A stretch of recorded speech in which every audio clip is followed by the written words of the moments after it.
بسم الله الرحمن الرحيم. لا أقسم بيوم القيامة ولا أقسم بالنفس اللوامة أيحسب الإنسان أن لن نجمع عظامه بلى قادرين على أن نسوي بنانه بل يريد الإنسان ليفجر أمامه يسأل أيان يوم القيامة فإذا برق البصر وخسف القمر وجمع الشمس والقمر يقول الإنسان يومئذ أين المفر كلا لا وزر إلى ربك يومئذ المستقر. السلام عليكم ورحمة الله وبركاته. الحمد لله رب العالمين نحمده ونستعينه ونؤمن به ونتوكل عليه ونعوذ بالله من شرور أنفسنا ومن سيئات أعمالنا من يهده الله فلا مضل له ومن يضلل فلا هادي له أشهد أن لا إله إلا الله وحده لا شريك له وأشهد أن محمدا عبده ورسوله أرسله بالهدى ودين الحق ليظهره على الدين كله ولو كره المشركون. اللهم صل على محمد وعلى آل محمد كما صليت على إبراهيم وعلى آل إبراهيم إنك حميد مجيد. اللهم بارك على محمد وعلى آل محمد كما باركت على إبراهيم وعلى آل إبراهيم إنك حميد مجيد. أما بعد فإن خير الحديث كتاب الله وخير السنن سنن محمد صلى الله عليه وسلم وشر الأمور محدثاتها وكل محدثة بدعة وكل بدعة ضلالة وكل ضلالة في النار. اتقوا الله عباد الله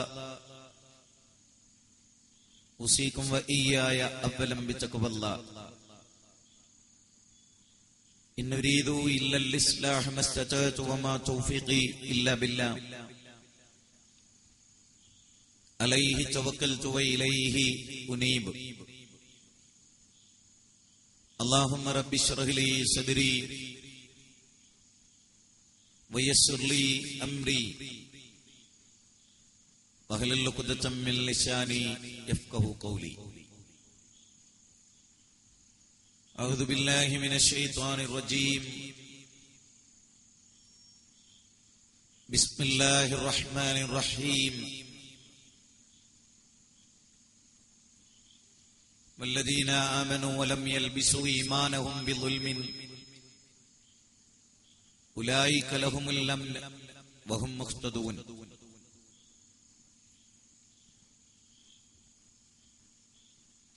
അധ്യക്ഷപദം അലങ്കരിക്കുന്ന ബഹുമാന്യരെ, പ്രിയപ്പെട്ട സഹോദരന്മാരെ, സഹോദരികളെ, പരമകാരുണികനായ അല്ലാഹുവിന്റെ അപാരമായ അനുഗ്രഹത്താൽ അവന്റെ ദീനിനെ സംബന്ധിച്ച് പരിമിതമായ സമയത്തിൽ നിന്നുകൊണ്ട് അല്പം ചില കാര്യങ്ങൾ സൂചിപ്പിക്കാനാണ് ഈ സന്ദർഭത്തിൽ ഞാൻ ഉദ്ദേശിക്കുന്നത്.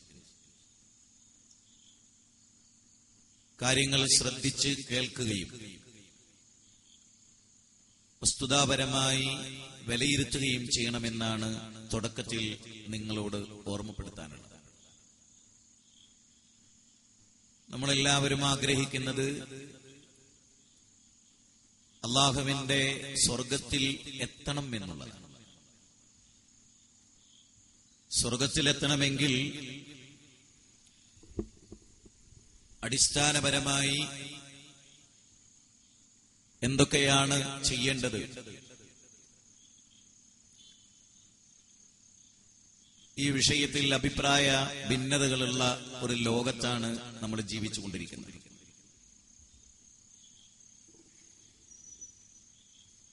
സ്വർഗത്തിലെത്തണമെന്ന് ആഗ്രഹിക്കുന്നവരാണ് മുസ്ലിങ്ങളിലെ എല്ലാ വ്യത്യസ്ത സംഘടനകളിലുമുള്ള ഓരോ മെമ്പർമാരും. വക്രതയില്ലാത്ത ഒരാദർശം കൊണ്ട് മാത്രമേ പരലോകത്ത് വിജയിക്കാൻ സാധിക്കുകയുള്ളൂ എന്ന് നാം മനസ്സിലാക്കേണ്ട കാലം അതിക്രമിച്ചിരിക്കുന്നു. ഒരാദർശം രൂപപ്പെടുന്നത്, ഒരാദർശത്തെ സ്വീകരിക്കേണ്ടത് എങ്ങനെയാണ് എന്ന വസ്തുതയിലേക്കാണ് തുടക്കത്തിൽ ഞാൻ നിങ്ങളുടെ ശ്രദ്ധ ക്ഷണിക്കുന്നത്. നെഞ്ചിലേറ്റാൻ ഇതാ ഒരു ആദർശം എന്ന വിഷയമാണ് ഇന്ന് നമ്മൾ ഇവിടെ തെരഞ്ഞെടുത്ത് സംസാരിക്കുന്നത്. ഹൃദയത്തിന്റെ അന്തരാളങ്ങളിൽ സ്വീകരിക്കുവാനും ഹൃദയത്തിന്റെ മണിച്ചപ്പുകളിൽ കാത്തു സൂക്ഷിക്കുവാനും ഒരിക്കലും പരാജയപ്പെടാത്ത ഒരാദർശം ഹൃദയമാണ്. അല്ലാഹു സുബ്ഹാനഹു വ തആല ശുദ്ധീകരിക്കണമെന്ന് നമ്മളോട് ആവശ്യപ്പെട്ടിട്ടുള്ള അവയവം. ശരീരത്തിൽ നിങ്ങൾ എത്ര തന്നെ സൗന്ദര്യം വരുത്തിയാലും മനസ്സ് നന്നായിട്ടില്ലെങ്കിൽ പരലോകത്ത് മോചനമില്ല. ഹൃദയമാണ് ഈമാനിന്റെ കേന്ദ്രമെന്ന് അല്ലാഹു സുബ്ഹാനഹു വ തആല ഖുർആനിൽ പറയും. ഇഖ്ലാസിന്റെ കേന്ദ്രവും ഹൃദയമാണ്. ശിർക്കിന്റെയും കുഫറിന്റെയും നിഫാഖിന്റെയും ഒക്കെ കേന്ദ്രങ്ങൾ ഹൃദയം തന്നെ. നമ്മുടെ ഹൃദയത്തിലേറ്റാൻ ഒരാദർശം നമുക്ക് വേണം. പക്ഷേ ആ ആദർശം വ്യക്തിപരമോ സംഘടനാപരമോ ആയ താൽപര്യങ്ങളുടെ അടിസ്ഥാനത്തിൽ രൂപപ്പെട്ടു വരരുത് എന്നാണ് ഈ സന്ദർഭത്തിൽ സൂചിപ്പിക്കുന്നത്. യുവാക്കളെ, സഹോദരങ്ങളെ, അല്ലാഹുവിന്റെ അലംഘനീയമായ ഒരു വിധി വന്നാൽ, മരണം നമ്മളോട് കടന്നു വരുമ്പോൾ ഈ ലോകത്തുനിന്ന് വിട പറഞ്ഞ് അല്ലാഹുവിനെ കണ്ടുമുട്ടുന്ന മഅ്ശറയിൽ അവിടെ രക്ഷപ്പെടലാണ് യഥാർത്ഥത്തിലുള്ള രക്ഷ. അവിടുത്തെ ശിക്ഷയാണ് യഥാർത്ഥമായ ശിക്ഷ. അവിടെ രക്ഷപ്പെടാൻ ആവശ്യമായ വിശ്വാസമേത്? അവിടെ രക്ഷപ്പെടാൻ ആവശ്യമായ കർമ്മ പദ്ധതികളെന്ത്? അവിടെ രക്ഷപ്പെടാൻ ആവശ്യമായ സ്വഭാവമെന്ത്? ഇതെല്ലാം എങ്ങനെ പഠിക്കും?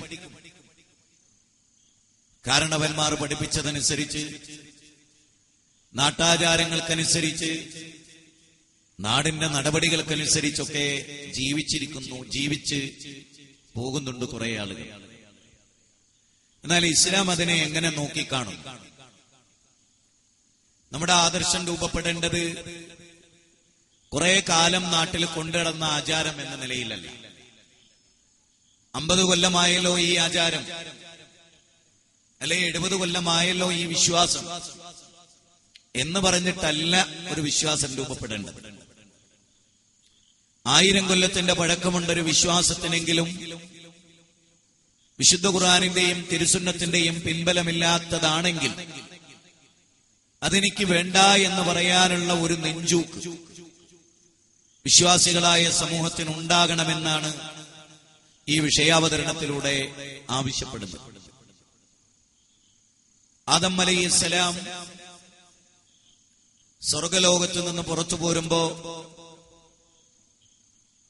അല്ലാഹു സുബ്ഹാനഹു വ തആല അറിയിച്ചിട്ടുള്ള വളരെ കാതലായ ഒരു കാര്യമാണ്. കുല്ലഹബിതു മിൻഹാ ജമീഅ ഫഇമ്മാ യഅതിയന്നകും മിന്നീ ഹുദൻ ഫമൻ തബിയ ഹുദായ ഫലാ ഖൗഫുൻ അലൈഹിം വലാ ഹും യഹ്സനൂൻ. ഖുർആനിലെ 2-ാം അധ്യായം 38-ാമത്തെ വചനമാണ്. ഈ വചനം നിങ്ങൾ ശരിക്കും ശ്രദ്ധിക്കണം. പടച്ചതമ്പുരാന്റെ കോടതിയിൽ രക്ഷപ്പെടാൻ ഈ വചനം ശരിക്കും ശ്രദ്ധിക്കുക. അല്ലാഹു പറയാണ്, എന്നിൽ നിന്നുള്ള മാർഗദർശനം നിങ്ങൾക്ക് വന്നു കിട്ടിയാൽ ആ മാർഗദർശനത്തെ ആർ പിന്തുടരുന്നുവോ അവർക്ക് ദുഃഖിക്കേണ്ടി വരില്ല, അവർക്ക് ഭയപ്പെടേണ്ടി വരില്ല. അല്ലാഹുവിങ്കിൽ നിന്നുള്ള മാർഗദർശനം ദുഃഖിക്കേണ്ടി വരില്ല, ഭയപ്പെടേണ്ടി വരില്ല എന്ന് അല്ലാഹു പറയുന്നത് ഏത് കാര്യമാണ്? അല്ലാഹുവിൽ നിന്ന് ലഭിച്ചിട്ടുള്ള മാർഗദർശനത്തെ ആര് പിന്തുടരുന്നുവോ അവർ ദുഃഖിക്കേണ്ടി വരില്ല, അവർ ഭയപ്പെടേണ്ടി വരില്ല എന്നാണ് അല്ലാഹു പറയുന്നത്. ആയത്തിന് നേരെ വിപരീതമായ ഒരു അർത്ഥമുണ്ട്. എന്താണ് ആ അർത്ഥം? ആർ എന്നിൽ നിന്നല്ലാത്ത മാർഗദർശനത്തെ സ്വീകരിച്ചുവോ അവർ ദുഃഖിക്കേണ്ടി വരും, അവർ ഭയപ്പെടേണ്ടി വരും. എല്ലാ സ്ത്രീ പുരുഷന്മാരും ഗൗരവമായി ആലോചിക്കേണ്ട കാര്യമാണ്. നാം വിശ്വസിക്കുന്ന ഒരു വിശ്വാസം അല്ലാഹു അവതരിപ്പിച്ചതാണോ? അല്ലാഹുവിന്റെ പ്രവാചകന്മാരിലൂടെ പഠിപ്പിക്കപ്പെട്ടതാണോ? ഇതാണ് എനിക്ക് നിങ്ങളോട് ആഴമേറി സംസാരിക്കാനുള്ള കാര്യം. വിശുദ്ധ ഖുർആനും തിരുസുന്നത്തും ഉദ്ധരിച്ചുകൊണ്ടുള്ള, അത് ധാരാളമായി ജനങ്ങളെ അറിയിച്ചുകൊണ്ടുള്ള ഒരു ദഅവത്ത് അത് അവസാനിച്ചു പോകുന്നുണ്ടോ എന്ന് ഭയപ്പെടണം നമ്മൾ. ലോകത്ത് വന്ന പ്രവാചകന്മാരെല്ലാം ജനങ്ങൾക്കിടയിൽ ഇറങ്ങി നേർക്ക് നേരെ വിഷയം അവതരിപ്പിച്ചു. അങ്ങാടികളിൽ പ്രവാചകന്മാരിറങ്ങി, അങ്ങാടികളിൽ വന്നിട്ട് പ്രവാചകന്മാരെ ഈ ആദർശം പറഞ്ഞു. ജനങ്ങൾ അത് കേട്ടു, ജനങ്ങൾ സ്വീകരിച്ചു, ജനങ്ങൾ തള്ളിക്കളഞ്ഞു. അല്ലാഹു സുബ്ഹാനഹു വ തആല വിശുദ്ധ ഖുർആനിലൂടെ നമ്മളെ പഠിപ്പിച്ച അതാണ്. ഇന്നാ ഹദൈനാഹു സബീല ഇമ്മാ ശാകിറൻ വ ഇമ്മാ കഫൂറ. പൊന്തി നിൽക്കുന്ന 2 മാർഗങ്ങൾ ഞാൻ നിങ്ങളുടെ മുമ്പിൽ കാണിച്ചു തന്നു. ഇമ്മാ ശാകിറൻ വ ഇമ്മാ കഫൂറ.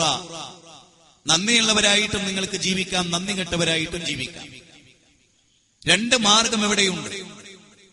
ഒരിക്കലും തെറ്റുപറ്റാത്ത സത്യത്തിന്റെ വഴിയാണ് ഒന്ന്, മറ്റേത് നരകത്തിലേക്കുള്ള വഴിയാണ്. ഇമ്മാ ശാകിറൻ വ ഇമ്മാ കഫൂറ. 76-ാം അധ്യായം സൂറത്ത് ഇൻസാനിലെ 3-ാമത്തെ വചനം. ഇന്നാ ഹദൈനാഹു സബീല ഇമ്മാ ശാകിറൻ വ ഇമ്മാ കഫൂറ. പൊന്തി നിൽക്കുന്ന 2 മാർഗം വ്യക്തമാണ്, അവ്യക്തതകളില്ല, പ്രകടമാകാതെ നിൽക്കുകയല്ല. അത് തികച്ചും പ്രകടമായ ഒരു മാർഗം. ഒന്ന് ഏകദൈവാരാധനയിൽ അധിഷ്ഠിതമായി, രണ്ടാമത്തത് ബഹുദൈവത്വത്തിൽ അധിഷ്ഠിതമായി. അതുപോലെ ധർമാധർമ്മങ്ങൾ, നല്ലതും ചീത്തയുമായിട്ടുള്ള കാര്യങ്ങൾ, നീതി ഒരു ഭാഗത്ത്, അനീതി ഒരു ഭാഗത്ത്, കൃത്യമായ ധർമ്മങ്ങൾ ഒരു ഭാഗത്ത്, അധർമ്മം ഒരു ഭാഗത്ത്. ശരിയുടെയും തെറ്റിന്റെയും 2 വശങ്ങൾ ഈ ഭൂമുഖത്ത് പ്രകടമാണ് സഹോദരങ്ങളെ. ഇതിലൊന്നും ഒരു അവ്യക്തതയും നമ്മെ സംബന്ധിച്ചിടത്തോളമില്ല. ഈ വഴിയിൽ വിശുദ്ധ ഖുർആൻ നമ്മളോട് പറയുന്നത് എന്താണ്?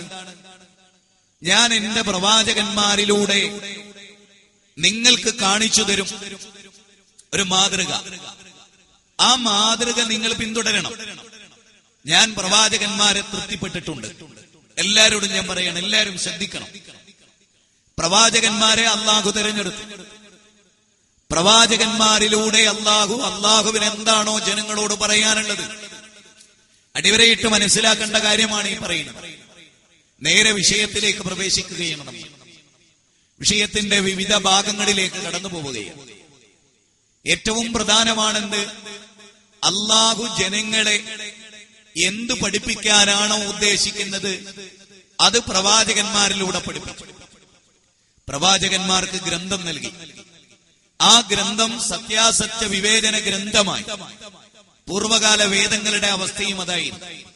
ഇന്നാ അൻസൽന തൗറാത്ത ഫീഹാ ഹുദം വനൂർ. നാം തൗറാത്ത് അവതരിപ്പിച്ചു. ആ തൗറാത്തിൽ പ്രകാശമുണ്ട്, ഹിദായത്തുമുണ്ട്. ഇന്നാ അൻസൽന, നാം അവതരിപ്പിച്ചു ഇഞ്ചീലിനെ ഫീഹാ ഹുദം വനൂറ, അതിൽ മാർഗദർശനമുണ്ട്, അതിൽ വെളിച്ചമുണ്ട്. വിശുദ്ധ ഖുർആൻ 5-ാം അധ്യായം 44-ാമത്തെ വചനം വ്യക്തമാണ്. തൗറാത്തിലും ഇഞ്ചീലിലും സബൂറിലും ഈ മാർഗദർശനം ഉണ്ടായിരുന്നു. പിന്നെ എന്താ സംഭവിച്ചത്? പിന്നെ സംഭവിച്ചത് അതിൽ മനുഷ്യന്റെ കൈകടത്തലുകളാണ്. ഫവൈലുൽ ലില്ലദീന യക്തുബൂനൽ കിതാബ ബിയൈദിഹിം സുമ്മ യഖൂലൂന ഹാദാ മിൻ ഇൻദില്ലാഹ് ലിയസ്തറൂ ബിഹി സമനൻ ഖലീല ഫവൈലുൽ ലഹും മിമ്മാ കതബത് ഐദീഹിം വവൈലുൽ ലഹും മിമ്മാ യക്സിബൂൻ.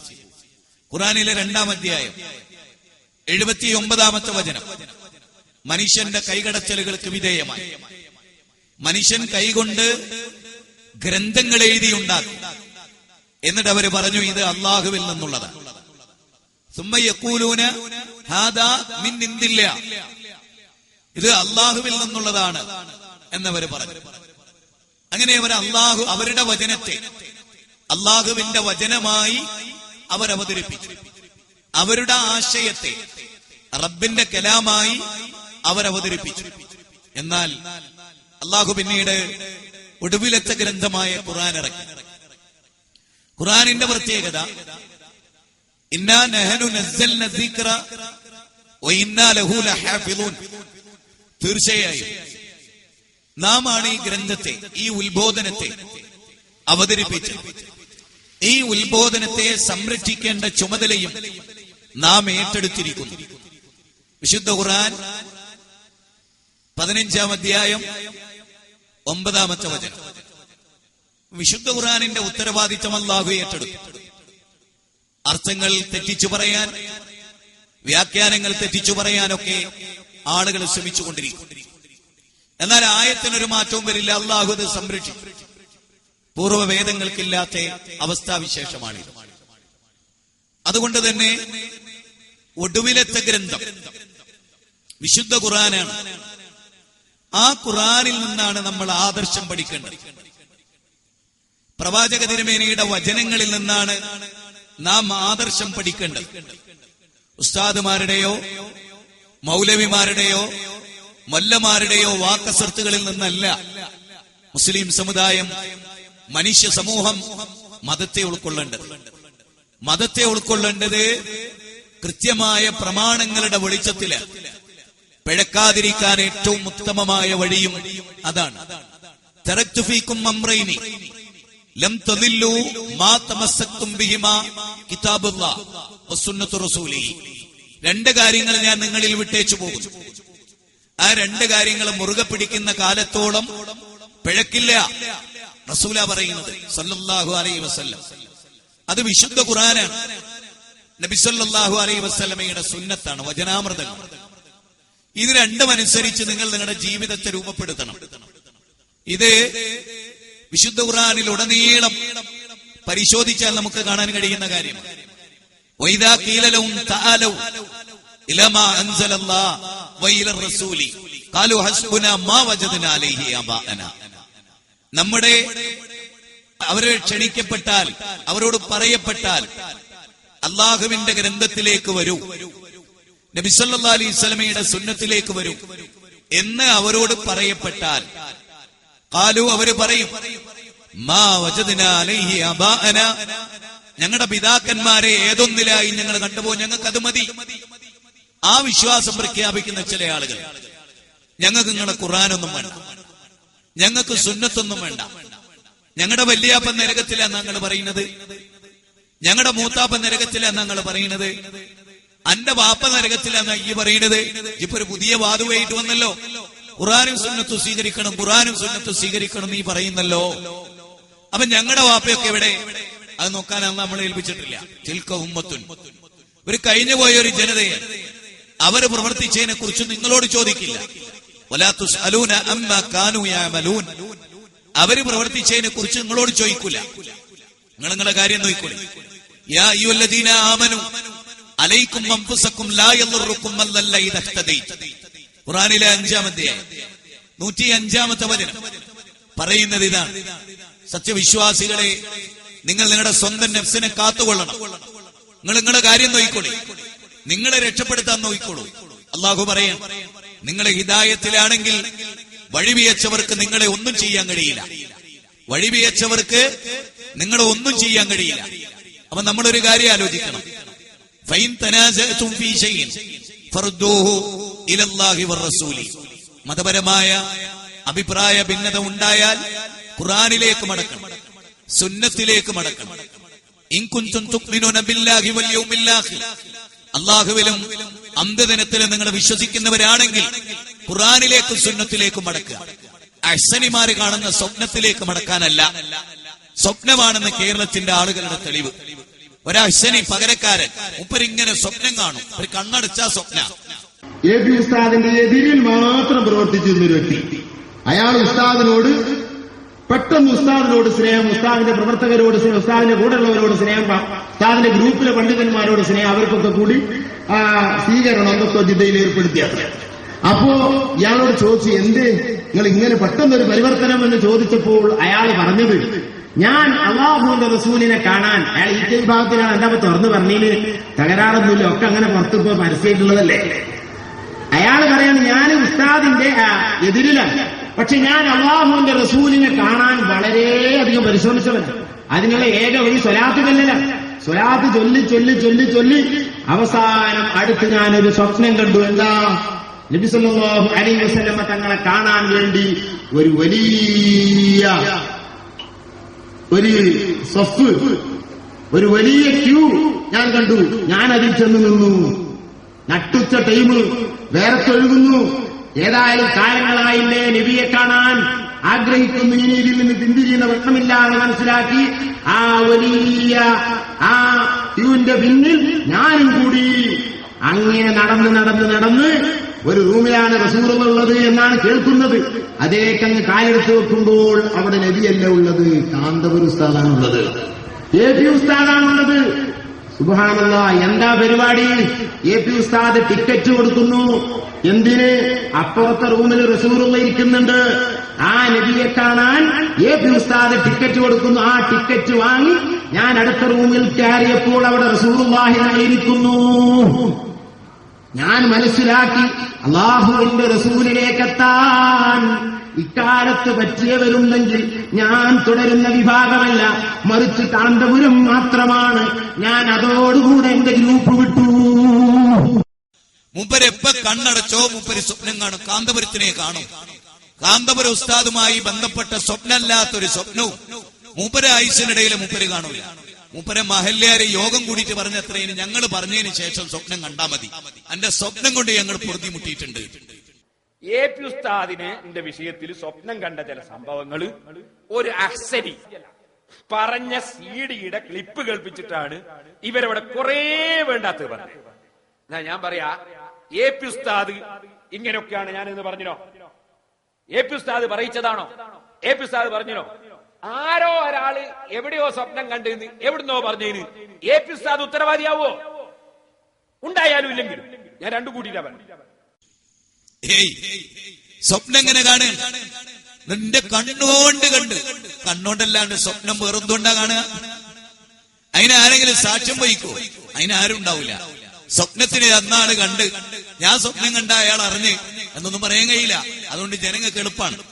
സ്വപ്നം കണ്ടു, ആര് കണ്ടു? ഞാൻ കണ്ടു, അല്ലെ? അങ്ങനെ പറയാൻ അള്ളാഹുവിന്റെ റസൂല് പറയണ അഭിപ്രായ ഭിന്നത ഉണ്ടായാൽ അഹ്സനിയുടെ സ്വപ്നത്തിലേക്ക് മടക്കിക്കോന്ന അല്ല, ഖുർആനിലേക്ക് സുന്നത്തിലേക്ക് മടക്കിക്കോ. അത് കേൾക്കാൻ ആളുകൾ തയ്യാറില്ല.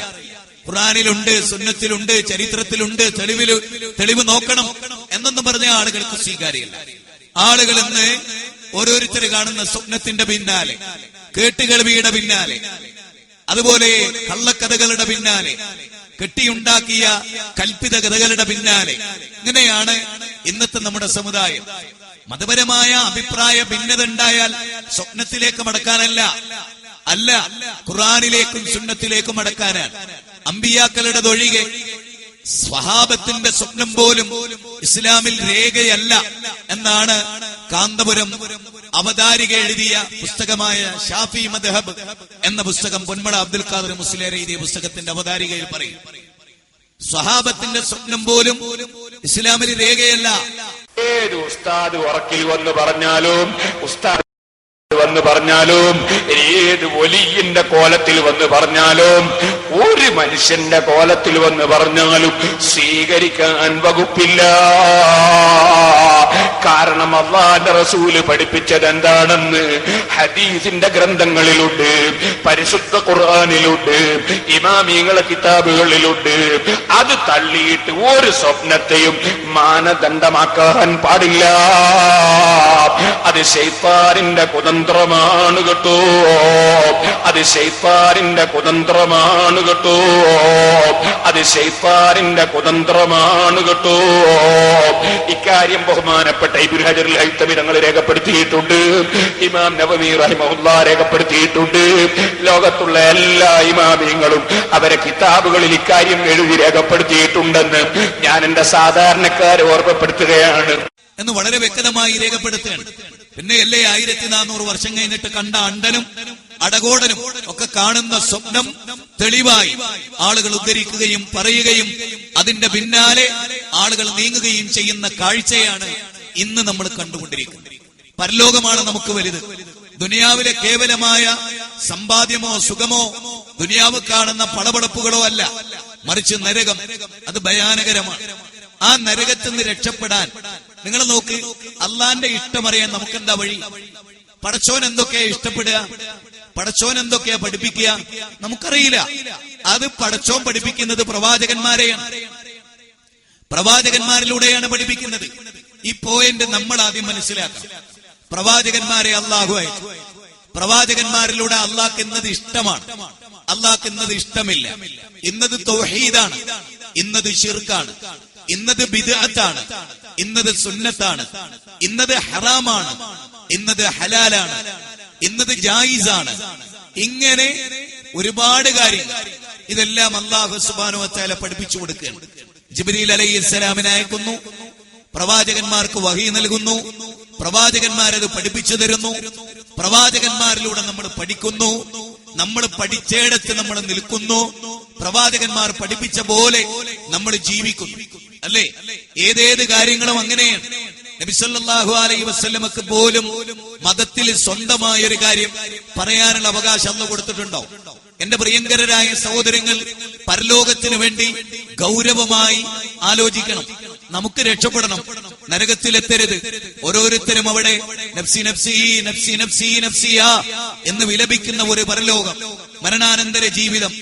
അവിടെ ആ ഉജ്ജ്വലമായ പടച്ചതമ്പുരാന്റെ വിചാരണയിൽ പരാജയപ്പെട്ട് നരകത്തിന്റെ കവാടങ്ങൾ കടന്ന് ആഴമേറിയ നരകത്തിൽ ചെന്ന് കത്തിക്കരിഞ്ഞ് ചാമ്പലായി വീണ്ടും തൊലി നൽകപ്പെട്ട് ഒരിക്കലും മരിക്കാത്ത നിത്യമായ ശിക്ഷയുടെ കേന്ദ്രമായ നരകത്തിലെത്തിപ്പെടുന്നതിനെ ഗൗരവത്തോടുകൂടി നമ്മൾ കാണണം. ഇത് തമാശയല്ല, സംഘടനകളുടെ സങ്കുയത്വങ്ങളല്ല ഈ പറയുന്നത്, മറിച്ച് ഖുർആൻ ഉദ്ധരിച്ചുകൊണ്ടാണ് ഈ വസ്തുതകൾ നിങ്ങളെ ബോധ്യപ്പെടുത്തുന്നത്. പ്രവാചകന്റെ വചനങ്ങൾ ഉദ്ധരിച്ചുകൊണ്ടാണ് ഈ വസ്തുത നിങ്ങളെ ബോധ്യപ്പെടുത്തുന്നത്. അതുകൊണ്ട് തന്നെ തെളിവുകൾ നോക്കാൻ നമ്മൾ ബാധ്യസ്ഥരാണ്. കൃത്യമായ തെളിവ് ഖുർആനിലുണ്ടോ? ഒരു വചനമിറങ്ങി, ആ വചനം എന്ത് പഠിപ്പിച്ചു, അതാരാ അത് പ്രാവർത്തിയാക്കുക? ആ വചനം എന്താണ് ഉൾക്കൊള്ളുന്നത്? അത് റസൂലുള്ള പറയും. റസൂലുള്ളാഹി സ്വല്ലല്ലാഹു അലൈഹി വസല്ലമ സ്വഹാബികളെ പഠിപ്പിക്കും. സ്വന്തമായ അഭിപ്രായം പറയോ? റസൂലുള്ള സ്വന്തമായ അഭിപ്രായമില്ല. റസൂലുള്ള പോലും ഒരു വാചകം അള്ളാഹുവിന്റെ പേരിൽ കടത്തിക്കൂട്ടി സംസാരിക്കുക എന്നത് റസൂലുള്ളാഹി സ്വല്ലല്ലാഹു അലൈഹി വസല്ലമക്ക് പാടില്ലാത്തതാണ്. നിങ്ങൾക്കറിയാലോ, വലൗ തഖവ്വല അലൈനാ ബഅദൽ അഖാവീൽ ലഅഖദ്നാ മിൻഹു ബിൽ യമീൻ. വിശുദ്ധ ഖുർആൻ പറയാൻ, അള്ളാഹുവിന്റെ റസൂൽ എങ്ങാനും അള്ളാഹുവിന്റെ പേരിൽ ഒരൊറ്റ വാചകം കെട്ടിച്ചമച്ചാൽ, അഥവാ ദീനിലില്ലാത്തത്, അള്ളാഹു വഹി നൽകാത്തത്, അല്ല പഠിപ്പിക്കാത്തത് റസൂലുള്ളാഹി സ്വല്ലല്ലാഹു അലൈഹി വസല്ലമ പറഞ്ഞാൽ ഒരു സെന്റൻസ് അല്ല, ഒരു പാരഗ്രാഫ് അല്ല, ഒരു വാക്ക്, ഒരക്ഷരം, ഒരറഫ് അള്ളാന്റെ പേരിൽ റസൂലുള്ള. ലോകത്ത് വേറെ ആരുമല്ല, സഖാഫിയല്ല, ഫൈസിയല്ല, മദനിയല്ല, ദാരിമിയല്ല, സലഫിയല്ല, സലാഹിയല്ല, പിന്നെയോ അള്ളാഹുവിന്റെ റസൂൽ മുഹമ്മദ് നബി സല്ലല്ലാഹു അലൈഹി വസല്ലം.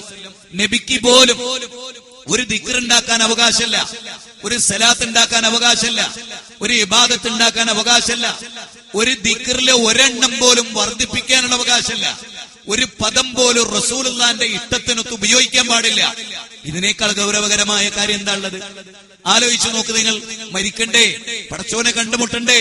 അവിടെ കണ്ടുമുട്ടുമ്പോൾ ദീനിനെ, അള്ളാഹുവിന്റെ റസൂലിന് വിശുദ്ധ ഖുർആൻ പറഞ്ഞതാണ് 69-ാം അധ്യായം അൽഹാഖത്തും അൽഹാഖ. ആ അധ്യായത്തിൽ അല്ലാഹു പറയാൻ വലൗ തഖവ്വല അലൈനാ ബഅദൽ ലകാവീൽ ലഅഖദ്നാ മിൻഹു ബിൽ യമീൻ. അങ്ങനെ റസൂലുള്ളാഹ് അള്ളാന്റെ പേരിൽ ഒരു വാക്ക് കെട്ടിച്ചമച്ചാൽ വലത് കൈ കൊണ്ട് ഞാൻ റസൂലുള്ളാഹിനെ പിടിക്കും. അല്ലാഹു പറയാൻ സുമ്മ ലഖതഅനാ, പിന്നെ നാം മുറിച്ചു കളയും അദ്ദേഹത്തിന്റെ ജീവനാടി. കണ്ടോ, റസൂലുള്ളാഹ് ഒരൊറ്റ വാക്ക് അള്ളാന്റെ പേരിൽ കെട്ടിയുണ്ടാക്കിയാൽ അല്ല പഠിപ്പിക്കാത്തത് റസൂലുള്ളാന്റെ വകയായി. മഅസൂമായ, സ്വർഗത്തിൽ ആദ്യമായി പോകുന്ന എല്ലാ പുണ്യങ്ങളുടെ നേതാവായ, അമ്പിയാക്കളുടെ നേതാവായ, ലോകത്തിന്റെ നേതാവായ അഷ്റഫുൽ ഖൽഖിനെ പോലും അങ്ങനെ തന്നെ മനസ്സിലാക്കണം. നബിക്ക് പോലും അല്ല അവകാശം കൊടുത്തിട്ടില്ല ഒരു പുതിയ ദിക്ർ ഉണ്ടാക്കാൻ, ഒരു പുതിയ സലാത്ത് തുടങ്ങാൻ, ഒരു പുതിയ നോമ്പ് തുടങ്ങാൻ, ഒരു പുതിയ റക്അത്ത് നിസ്കാരം ഉണ്ടാക്കാൻ, ഒരു വാചകം പോലും ഉണ്ടാക്കാൻ റസൂലുള്ളാഹിക്ക് വകുപ്പില്ല. എങ്കിലും ഉസ്താദുമാർക്ക് വകുപ്പുണ്ടാവും. നിങ്ങൾ ചിന്തിക്ക്, എന്തിനാ നരകം വാങ്ങണത്? എന്തിനാ വെറുതെ നരകം ഏറ്റെടുക്കുന്നത്? റസൂലുള്ളാഹിക്ക് പോലും അല്ലാഹു വകവെച്ചു കൊടുക്കാത്തത് പണ്ഡിതന്മാർക്ക് കിട്ടുവോ? ആലോചിക്കേണ്ടതല്ലേ, ചിന്തിക്കേണ്ടതല്ലേ, പഠിക്കേണ്ടതല്ലേ, മനസ്സിലാക്കേണ്ടതല്ലേ? നിങ്ങൾ എന്താ മനസ്സിലാക്കാത്തത്? നിങ്ങളുടെ രക്ഷയാണ് ഞങ്ങളെ സംബന്ധിച്ചിടത്തോളം പ്രധാനം. ഞങ്ങൾ പറയുന്ന അതാണ്, നമ്മൾ സ്വീകരിക്കേണ്ട ആദർശം എന്തായിരിക്കണം, അതാണ് പ്രധാനമായി ഈ വിഷയത്തിൽ അവതരിപ്പിക്കുന്നത്. ഖുർആനും സുന്നത്തും. അവിടെ റസൂലുള്ളാഹി പറയണത്, ദീനിൽ ഒരു കാര്യം പുതുതായി കടത്തിക്കൂട്ടാൻ ഒരാൾക്ക് അവകാശമില്ല. റസൂലുള്ളാഹി സ്വല്ലല്ലാഹു അലൈഹി വസല്ലമയ്ക്ക് ഉണ്ടോ? വബിനബിയിക്കല്ലദീ അർസൽത എന്ന് ഉറങ്ങാൻ കിടക്കുമ്പോഴുള്ള പ്രാർത്ഥനയുടെ ഒരു ഭാഗം അത് പഠിപ്പിച്ചു കൊടുത്തു റസൂലുള്ളാഹി. സ്വഹാബത്തിനോട് ഏറ്റിയെല്ലാം പറഞ്ഞു. സഹാബത്തിനോട് ഏറ്റുചൊല്ലാൻ പറഞ്ഞപ്പോ വബിനബിയിക്കല്ലദീ അർസൽത എന്നത് മാറ്റി വബി റസൂലിക്കല്ലദീ അർസൽത എന്നാക്കി. സ്വഹാബി റസൂലുള്ളാഹി ചോദിച്ചു, നീ എന്താ പറഞ്ഞത്? വബി റസൂലിക്കല്ലദീ അർസൽത എന്ന്. അത് നിന്നോട് ആര് പറഞ്ഞു? ഞാൻ നിന്നെന്താ പഠിപ്പിച്ചത്? വബി നബിയിക്കല്ലദീ അർസൽത. അതിനേക്കാൾ ഉത്തമമായ പദമാണ് റസൂല്. എന്നിട്ട് നബി സല്ലല്ലാഹു അലൈഹി വസല്ലം അനുവദിച്ചില്ല. റസൂല് പറഞ്ഞത് അല്ലാഹുവിന്റെ വഹി വബി നബിയിക്കല്ലദീ അർസൽത എന്നുള്ളതാണ്. വബി റസൂലിക്കല്ലദീ എന്നല്ല, വബി നബിയിക്കല്ലദീ എന്നാണ് വഹി കിട്ടിയത്. ആ വഹി അനുസരിച്ച് പറയല്ലാതെ എനിക്കൊരു വാക്ക് മാറ്റാൻ, നല്ലതല്ലേ എന്നതുകൊണ്ട് എനിക്കൊരു വാക്ക് മാറ്റാൻ അവകാശമില്ല. എ പി സുന്നികൾ ചിന്തിക്കണം, ഇ കെ സുന്നികൾ ചിന്തിക്കണം, തബ്ലീഗ് ജമാഅത്ത് ചിന്തിക്കണം, ജമാഅത്തെ ഇസ്ലാമി ചിന്തിക്കണം, മുജാഹിദുകൾ ചിന്തിക്കണം. എന്ത്? അല്ലാഹുവിന്റെ റസൂലിനെ പോലും ഒരു വാക്ക് സ്വന്തമായി കെട്ടിയുണ്ടാക്കാൻ പെർമിഷൻ ഇല്ലെങ്കിൽ എങ്ങനെ പുതിയ സലാത്ത് ഉണ്ടാക്കും? എങ്ങനെ പുതിയ ദിക്ർ ഉണ്ടാക്കും? എങ്ങനെ പുതിയ ആരാധനകൾ ഉണ്ടാക്കും? എങ്ങനെ പുതിയ കർമ്മങ്ങൾ ഉണ്ടാക്കും? എങ്ങനെ പുതിയ സ്വലാത്ത് നഗറുകൾ ഉണ്ടാകും? നിങ്ങൾ പരിശോധിച്ചു നോക്ക്. ഇല്ല. അതാണ് നമ്മൾ മനസ്സിലാക്കേണ്ടത്. അപ്പൊ നമുക്കറിയാം, കേരളത്തിൽ നിങ്ങൾക്ക് കാണാം സലാത്ത് നഗർ. സൗദിയിലുണ്ടോ? അറബ് നാട്ടിലുണ്ടോ? ഇല്ല. കേരളത്തിലെല്ലാം പുതുമയാണ്. കാരണം കേരളത്തിൽ പുതുമുണ്ട്, കാന്തപുരണ്ട് കേരളത്തിൽ, വേറെ എവിടെ അതുപോലൊരു മനുഷ്യനില്ല. അതുകൊണ്ട് തന്നെ കേരളത്തിലെല്ലാം വേറെയാണ്. കേരളത്തിലെ മുസ്ലിങ്ങളുടെ മതം വേറെയാണ്. കാരണം കേരളത്തിലുള്ള ഒരാള് ലോകത്ത് വേറെ ഇടയില്ല. അതുകൊണ്ട് അത് ലോകത്ത് വേറെ ഇടയില്ല. നിങ്ങൾ സൗദിയിൽ എവിടെ കണ്ടുണ്ടോ സലാത്ത് നഗർ? അല്ലെങ്കിലും ഒരു ഇബാദത്തിന്റെ പേരിൽ ഒരു നഗർ ഉണ്ടാവുമോ? ഉണ്ടോ? നിങ്ങൾ ആലോചിച്ചപ്പോ നോമ്പ് നഗർ, സക്കാത്ത് നഗർ, സദക്ക നഗർ, ആണ് നിസ്കാര നഗർ. അങ്ങനൊന്നുണ്ടോ? എന്തേ സലാത്ത് മാത്രം ഒരു നഗർ ഉണ്ടായത്? ചിക്കിളി ഉണ്ടാക്കാനുള്ള ബാക്കിയുള്ളതോ 500 ആക്ക് ഇമാമായി നിസ്കരിച്ചിട്ട് ഓരോരുത്തരോടും എനിക്ക് ഞാൻ ഇമാം എന്നതിന് 500 ഇങ്ങട് 1000 ഇങ്ങട് എന്ന് പറയാൻ പറ്റുമോ? ഈ നോമ്പ് ഒറ്റേന് എനിക്ക് 500 റുപ്യ ഉണ്ടെന്ന് പറയാൻ പറ്റുമോ? നേരത്തെ സലാത്ത് നഗറിൽ വന്നാൽ അതല്ല, അത് ചിക്കടി ഉണ്ടാക്കാനുള്ള ഗാന്ധിത്തല. അതുകൊണ്ടാണ് അത് മാത്രം നഗരായത്. എന്തേ സലാത്ത് മാത്രം വാർഷികമായത്? സലാത്ത് വാർഷികവും അല്ലെ ദിക്റ് ഹൽക്കയും നിങ്ങൾ കേട്ടിട്ടില്ലേ? നിസ്കാര വാർഷികവും ദിക്റ് ഹൽക്കയും നിങ്ങൾ കേട്ടിട്ടുണ്ടോ? നോമ്പ് വാർഷികവും ദിക്റ് ഹൽക്കയും, സക്കാത്ത് വാർഷികവും ദിക്റ് ഹൽക്കയും, ഹജ്ജ് വാർഷികവും ദിക്റ് ഹൽക്കയും ഇല്ല. കാരണം അതൊക്കെ ഇസ്ലാം പഠിപ്പിച്ചാണ്. അല്ലേ ഇസ്ലാം പഠിപ്പിച്ച അതൊക്കെ നോമ്പ് നോൽക്കുക എന്നാ പറയാ. അല്ലേ നബിദിനോ കഴിക്കുക ആണ്. ഭക്ഷണമാകുന്നതൊക്കെ സുന്നികൾ ഉണ്ടാക്കിയതൊക്കെ ഇസ്ലാമിലില്ലാത്തതൊക്കെ കഴിക്കല ആണ്. ആണ്ട് കഴിക്കുക, നേർച്ച കഴിക്കുക, അതൊക്കെ അണ്ണാക്ക് കുത്തുന്ന അതൊക്കെ കഴിക്കലാണ്. ബാക്കിയോ നിസ്കരിക്കുക, നോമ്പ് നോൽക്കുക, സക്കാത്ത് കൊടുക്കുക, അല്ലെ ബാക്കിയോ ഇസ്ലാമിലുള്ളതൊക്കെ അങ്ങനെയാണ്. ഇസ്ലാമിന് പുറത്തുണ്ടാക്കുക ഒക്കെ കഴിക്കലാണ്, എല്ലാം കഴിക്കലാണ്. ഇസ്ലാമെന്ന് പുറത്താണുള്ള ഈ മാല മൗലൂദുകൾ ഒക്കെ ഓവറാ. കൊടുത്തോവർ അല്ലെ ഒക്കെ ഓവറാ. എല്ലാം ഓരോരുണ്ടാക്കിയതൊക്കെ ഓവറാ. ബാക്കിയൊക്കെ ഇസ്ലാമിലുള്ളതാണ്. അപ്പൊ ഇസ്ലാമിലില്ലാത്തതൊക്കെ കഴിക്കലും ഓവറുമാണ്. നമ്മൾ ശരിക്കും മനസ്സിലാക്കണം. അതിൽ തന്നെ മനസ്സിലാവും നിങ്ങൾക്ക് ഇത് ദീനുള്ളതല്ല. എന്തുകൊണ്ട്? നോമ്പൊരു ഇബാദത്താണ്. അതിന്റെ പേരിൽ ഒരു നഗറില്ലാത്ത എന്തല്ലാത്തത്? ലോകത്ത് മുഹമ്മദ് നബി സല്ലല്ലാഹു അലൈഹി വസല്ലം ഉണ്ടാക്കിയ സലാത്ത് നഗർ എവിടെ? നബി പഠിപ്പിച്ച നോമ്പ് ഇവിടെ ഉണ്ട്. റസൂലുള്ള പഠിപ്പിച്ച സക്കാത്ത് സിസ്റ്റം എവിടെയുണ്ട്? റസൂലുള്ള പഠിപ്പിച്ച ദാനധർമ്മം എവിടെയുണ്ട്? റസൂൽ പഠിപ്പിച്ച സലാത്ത് നഗർ എവിടെ? അങ്ങനെ ഒരു ഏർപ്പാടൊക്കെ തുടങ്ങി. കേരളത്തിൽ തന്നെ എപ്പോഴാ തുടങ്ങി? 20 കൊല്ലം മുമ്പുണ്ടോ? ഇല്ല. എന്തല്ലാത്തത്? അത് കായ് ഉണ്ടാക്കാൻ പറ്റിയ ഏർപ്പാടാന്ന് ഇവിടെ സായിബാബയെയും രവിശങ്കറിനെയും അമ്മയെയും ഒക്കെ കണ്ട് മനസ്സിലാക്കി പുരോഹിതന്മാർ. അങ്ങനെ തുടങ്ങിയതാ. അതാണ് ഇതിന്റെ സത്യം. അതാണ് യഥാർത്ഥത്തിൽ അതിന്റെ സത്യം. അതാണ്. അതുകൊണ്ട് ജനങ്ങളെ യഥാർത്ഥത്തിൽ ദീന് നമ്മൾ പഠിക്കേണ്ടത് ഖുർആനിന്റെയും സുന്നത്തിന്റെയും അടിസ്ഥാനത്തിലാണ്. ഞാൻ പറഞ്ഞത് എന്താണ്? നബി സല്ലല്ലാഹു അലൈഹി വസല്ലമ അദ്ദേഹത്തിന് പോലും നിങ്ങൾക്കറിയാലോ കിബില മാറ്റാൻ റസൂലുള്ളാഹി ആഗ്രഹിച്ചതാണ്. ബൈത്തുൽ മുഖദ്ദസിലേക്കായിരുന്നു കിബില. പരിശുദ്ധ കഅബയിലേക്കാക്കാൻ റസൂലുള്ളാഹിക്ക് ആഗ്രഹം ഉണ്ടായി. പക്ഷേ റസൂലുള്ള ചെയ്തില്ല. സ്വഹാബത്ത് വന്നിട്ട് റസൂലുള്ളാഹിനോട് അങ്ങനെ ചെയ്തൂടെ എന്ന് ചോദിച്ചു. നബിക്ക് ഇഷ്ടമായിരുന്നു കഅബയിലേക്ക് തിരിയൽ. സ്വഹാബത്തിന് ഇഷ്ടമായിരുന്നു കഅബയിലേക്ക് തിരിയൽ. ആ നാട്ടിലുള്ള പലർക്കും ഇഷ്ടമായിരുന്നു കഅബയിലേക്ക് തിരിയൽ. റസൂലിന് ഇഷ്ടപ്പെട്ടൊരു കാര്യം റസൂലിന് ചെയ്തൂടെ? പക്ഷെ റസൂലുള്ള ചെയ്തില്ല. കാരണം പാടില്ല ഇസ്ലാമിൽ. അതാണ്. നല്ലതല്ലേ, അതിനെന്താ ഒരു കുഴപ്പം? അങ്ങനെയാണല്ലോ ചോദിക്കലേ. എന്തുകൊണ്ട് റസൂലുള്ള ചെയ്തില്ല? അള്ളാഹുവിന്റെ റസൂലിന് അവകാശമില്ലാത്തൊരു കാര്യം എങ്ങനെ ഉസ്താദുമാർക്ക് അവകാശം ഉണ്ടായി? റസൂലിനേക്കാൾ വലുതാണോ ഉസ്താദുമാർ? ആലോചിക്കണം. അള്ളാഹുവിന്റെ റസൂലിനോ വബിനബിയിക്കല്ലദീ അർസൽതാന്ന് മാറ്റി വബി റസൂലിക്കല്ലദീ ആക്കിയതൊരു സ്വഹാബിയാണല്ലോ. എന്താ സ്വഹാബിയുടെ പറ്റാഞ്ഞത്? നമ്മൾ ആലോചിക്കേണ്ടതാണ്. എന്താണ് സ്വഹാബിയുടേത് പറ്റാഞ്ഞത്? എന്താണ് റസൂലുള്ള പോലും അത് ചെയ്യാത്തത്? വമാ യൻതിഖു അനിൽ ഹവാ ഇൻ ഹുവ ഇല്ലാ വഹ്യുൻ യൂഹാ. അഭീഷ്ടമനുസരിച്ച് റസൂലുള്ള സംസാരിക്കാറില്ല. റസൂലുള്ളാഹിന്റെ സംസാരങ്ങൾ അത്രയും വഹി അനുസരിച്ചാണ്. ഇത് നമ്മൾ മനസ്സിലാക്കണം. റസൂലുള്ളാഹി സ്വല്ലല്ലാഹു അലൈഹി വസല്ലം വഹി അനുസരിച്ച് റസൂലിന് പറഞ്ഞത് എന്താണ്? സ്വർഗത്തിലേക്ക് നിങ്ങളെ അടുപ്പിക്കുന്നതും നരകത്തിൽ നിങ്ങളെ മോചിപ്പിക്കുന്നതുമായ എല്ലാ കാര്യവും പഠിപ്പിച്ചു. അതാണ് എല്ലാം. പുതുതായ ഒരു സലാത്ത് ഉണ്ടാകേണ്ടതില്ല. പുതുതായ ഒരു സലാത്തോ പുതുതായ ഒരു ദിക്റോ പുതുതായ ഒരു നിസ്കാരോ പുതുതായിട്ട് കുറെ ആചാരങ്ങളോ ഒന്നും ഉണ്ടാകേണ്ടതില്ല. നല്ലതല്ലേ എന്ന് ചോദിച്ചിട്ട് സ്വഹാബത്ത് ഉണ്ടാക്കിയിട്ടില്ല. ഇല്ല. ആ വസ്തുത നമ്മൾ മനസ്സിലാക്കണം. അതുകൊണ്ട് തന്നെ ദീനിന് ഒരു കൃത്യമായ രൂപം, നിയതമായ ഒരു രൂപം, കണിശമായ ഒരു രൂപം, ഒരു പ്രമാണം അതിവിടെയുണ്ട് എന്നാണ് മുജാഹിദുകൾ പറയുന്നത്. സലഫികളായ ആളുകൾ പറയുന്ന അതാണ്. അതുകൊണ്ട് അതിന്റെ അടിസ്ഥാനത്തിൽ ഇപ്പൊ നിങ്ങൾക്കറിയാം, അറബ് ജനത ഏറ്റവും പിഴച്ചവരായി. ഈ സ്വഹാബത്ത് എന്ന് പറയുന്ന ആളുകൾ ആരാ? അവര് ജീവിതത്തിൽ ആരായിരുന്നു?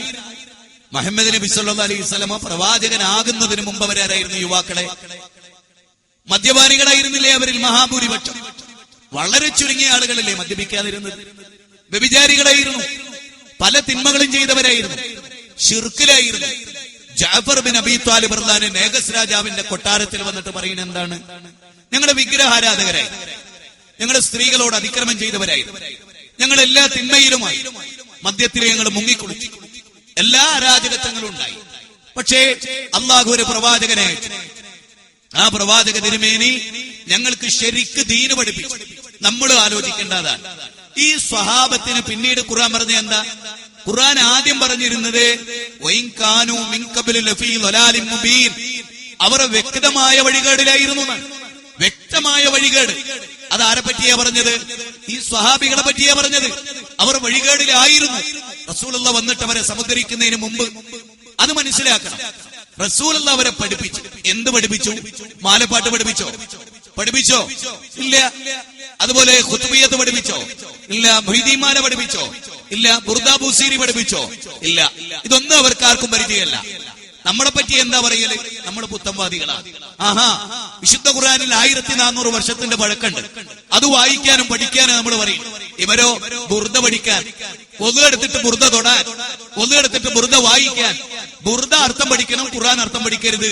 പച്ച മലയാളത്തിൽ എഴുതി വെച്ചു കേരളത്തിലെ പുരോഹിതന്മാർ. പച്ച മലയാളത്തിൽ തഖ്ദീറുൽ ഇഖ്വാൻ മിൻ തർജമത്തിൽ ഖുർആൻ ഈ കെ അസംസ്ലിയുടെ ഗ്രന്ഥ 14, 15, 16 പേജ് വായിച്ചു നോക്കൂ. ഖുർആൻ അർത്ഥം പഠിക്കാൻ പാടില്ല. അർത്ഥം പഠിച്ചാൽ പിഴക്കും, അർത്ഥം വെച്ചാൽ പിഴക്കും.